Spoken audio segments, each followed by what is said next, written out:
What up, fight world? It's your boy Ego, and I'm back with some more boxing. Quick video, more bad news for the sport of boxing. It looks like boxing's biggest star, was born ready. Saul Canelo Alvarez will not return as planned for a third fight in December. Now, it was slated, HBO had a date for him, December 10th. He dogged Liam Smith, a champion, became a junior middleweight champion by defeating him via 9th round knockout. Brilliant performance from him. I mean, most people expected this type of performance against an unknown commodity like Liam Smith. But somewhere in that fight, I heard it was in round 9, heard it was in round 2, don't know. I think he hit the top of Liam Smith's head or his hip or some hard portion of Liam Smith's body, pause, and he fractured his hand, his right hand. And post-fight, he had like something around it. They wrapped it, tried to stop the swelling or whatnot. And he went to a specialist today, and he has some kind of fracture in his thumb on his right hand, so he will not return. Like I said, it takes 6 weeks to heal. And my thoughts, I mean, it sucks because boxing is it's kind of having a dry spell. There's fights like Julian J. Rock Williams, Charlo, haven't heard about that. Tank Davis versus Jason Sosa, haven't heard any updates about that.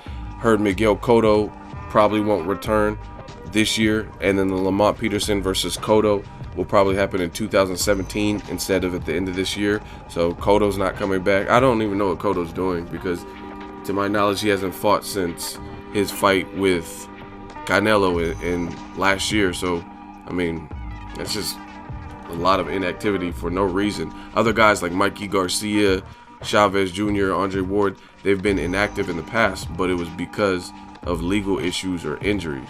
So I don't know what Rock Nation and Cotto is doing. And now you have Canelo, who was trying to campaign and fight a third time this year, and he won't be able to fulfill that. So just disappointing. I mean, I want the guy to heal up properly. I don't want to see him come back. Another reason for me that I think it is, I think they don't really have an opponent where they want to, I'm not saying he is not injured. I do think he did injure his hand. I mean, that's something he stated immediately. So I think it kind of falls in line because there's no opponent that is making it to the point where they need to rush this and rush him to come back. You know what I mean? You look at Willie Monroe versus Gabe Rosado. A lot of people thought that particular fight was very slow-paced, very dull, wasn't a sensational performance, including myself. I thought Willie Monroe clearly won, but it did not do anything for his market value. Like, you look at, I talked about this previously, you look at Rigondeaux or Floyd Mayweather or Andre Ward, in their performances that other people say are boring, or even Terrence Crawford, people say, oh, they ran or whatnot. They're surgical in there, and they're making their opponents miss and making them pay heavily, and you're seeing sweat flying shots and stuff like that. Willie Monroe, he didn't engage like that, and Gabe Rosado could never like cut off the ring efficiently to catch him. So it just wasn't a star-making performance. They said the winner of Monroe, Rosado, was in line, and I think the consensus for that fight, even Canelo's team said, oh, hey, we'll never fight Willie Monroe. So I think the pulse for that particular fight wasn't good. So, I mean, do you want to rush it and come back for a Willie Monroe fight, which after that performance probably isn't a huge fight, you know what I mean? Then you look at Billy Joe Saunders. I think he's fighting late October. He's already kind of up in the air about who he wants to fight and when he wants to fight him.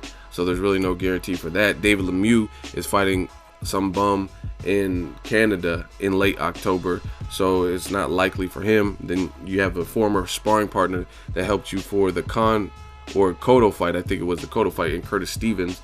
I mean, you're really going to fight him? So I think in addition to the injury, I think there's no opponent that really draws a need for Cotto, or excuse me, for Canelo to come back immediately. You know what I mean? I think he'll be healed by December 10th, and he could actually fight. But I think they're just like, nah, we'll just take it easy. He just did 51,000 and change at the AT&T Stadium, and there's no opponent. I mean, there is opponents, but they're not willing to fight those people right away, straight away in December, like Demetrius Andrade, Julian J. Rock Williams, the Charlo brothers, Gennady Golovkin. You know what I mean? Those aren't the fights that they mention as a possible opponents. So I think it just kind of falls in line, and with everything said, they're like, let's just sit this one out. So sucks for boxing because I haven't heard of really much action for December, November, fourth quarter. I heard Broner versus Ricky Burns, maybe, but I mean, Burns still got to win his title, or he has to keep his title and win his next fight. So Canelo will not return for the third time as planned. Let me know what you guys think and drop it in the comment section. Share the video, like the video as always, hate, comment, and subscribe. Till next video is Ego signing off. So if you enjoyed this video and want more content like this on the channel, you can show your appreciation by going to the PayPal donate button or the YouTube support button, and you can donate any amount that you feel is equivalent to the value of this video. Much more to come. Thank you guys for your support. Boxing Ego, the future of boxing.